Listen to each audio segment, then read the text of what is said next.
चलिए आज एक ऐसी कहानी सुनते हैं जहां प्यार की भाषा कोई बोली नहीं बल्कि वास्तुकला है।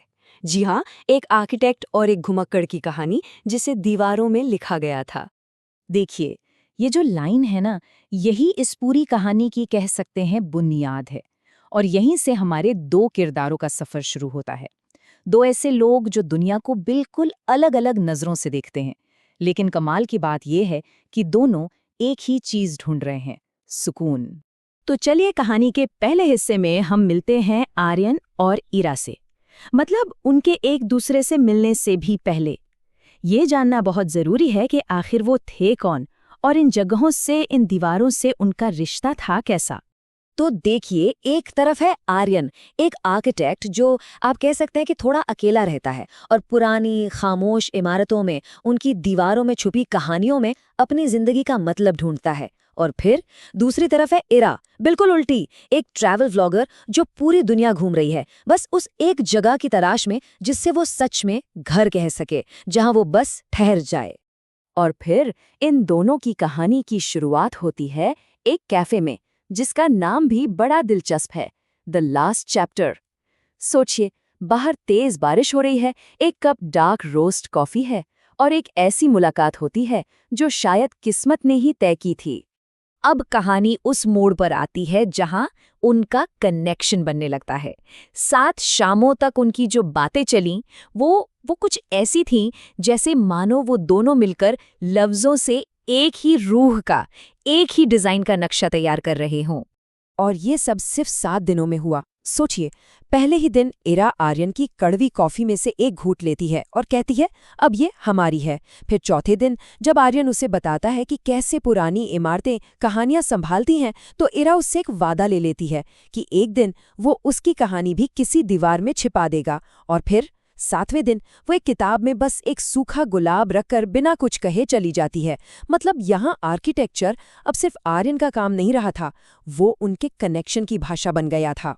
और फिर कहानी में आता है एक लंबा ठहराव, एक 5 साल की खामोशी, जो उनके उस अनकहे से रिश्ते का सबसे बड़ा इम्तिहान थी। 8वें दिन इरा नहीं आई, कोई अलविदा नहीं, कोई वजह नहीं, बस एक खाली कुर्सी। उनका रिश्ता उस इमारत जैसा अधूरा रह गया जिसकी नींव तो रख दी गई थी, पर दीवारें कभी बनी ही नहीं। देखते देखते 5 साल गुजर गए। इन 5 सालों में आर्यन एक बहुत कामयाब आर्किटेक्ट बन गया, पर अनजाने में ही उसकी हर डिजाइन में, उसकी बनाई हर इमारत में इरा के साथ हुई उन 7 दिनों की बातों की एक झलक साफ दिखती थी। वो तो चली गई थी, पर उसकी सोच, उसकी बातें आर्यन के काम में अब भी जिंदा थीं। और अब कहानी अपने सबसे दिलचस्प मोड़ पर पहुंचती है। आर्यन को एक प्रोजेक्ट मिलता है, एक पुरानी वीरान सी हवेली को फिर से जिंदगी देने का। पर उस जगह में कुछ ऐसा था जो उसे अजीब सा, अपना सा लग रहा था। इस हवेली का नाम था द क्रिम्सन मैनर, और इसकी बनावट, इसकी खिड़कियों का डिजाइन, वहां से आती रोशनी, हर एक चीज आर्यन को उन बातों की याद दिला रही थी जो इरा ने उससे सालों पहले कैफे में कही थीं। और फिर जब वो हवेली के सबसे पुराने कमरे में पहुंचता है, तो उसे एक के बाद एक सुराग मिलने लगते हैं। एक धूल भरी मेज, उस पर एक आधा खाली सूखा हुआ कॉफी का कप, और कप के ठीक बगल में रखा उसी का बनाया हुआ वो पुराना स्केच, और अब एक नैपकिन। तभी आर्यन को एहसास होता है कि ये जगह सिर्फ ईंट और पत्थर से नहीं बनी है, इसे तो किसी ने एक याद से बनाया है। और उस नैपकिन पर जो लिखा था, उसने सब कुछ साफ कर दिया। ये हवेली सिर्फ एक इमारत नहीं थी, ये इरा का लिखा हुआ एक खत था, उनके रिश्ते का एक जीता जागता सबूत, जिसे उसने इन 5 सालों में धीरे धीरे तैयार किया था। तो अब बारी थी उस मुलाकात की जो 5 साल पहले अधूरी रह गई थी। पर इस बार दोनों ही किरदार पहले जैसे नहीं थे, वो बिल्कुल बदल चुके थे। और इस बदलाव की वजह थी आर्किटेक्चर और एक दूसरे के लिए उनका वो अनकहा सा जुनून। देखिए, आर्यन जो पहले सिर्फ दूसरों की बनाई इमारतों में कहानियां ढूंढता था, अब वो अपनी कहानी खुद बना रहा था, उसका एक हिस्सा बन गया था। और इरा जो हमेशा एक घर की तलाश में भटकती रही, उसने आखिरकार खुद एक ऐसा घर बना दिया जो किसी की रूह का ठिकाना बन सकता था। मतलब उस एक हवेली ने उन दोनों को पूरा कर दिया था।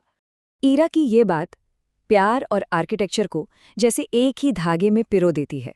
मतलब यहाँ एक इमारत को ठीक करना किसी की देखभाल करने जैसा है।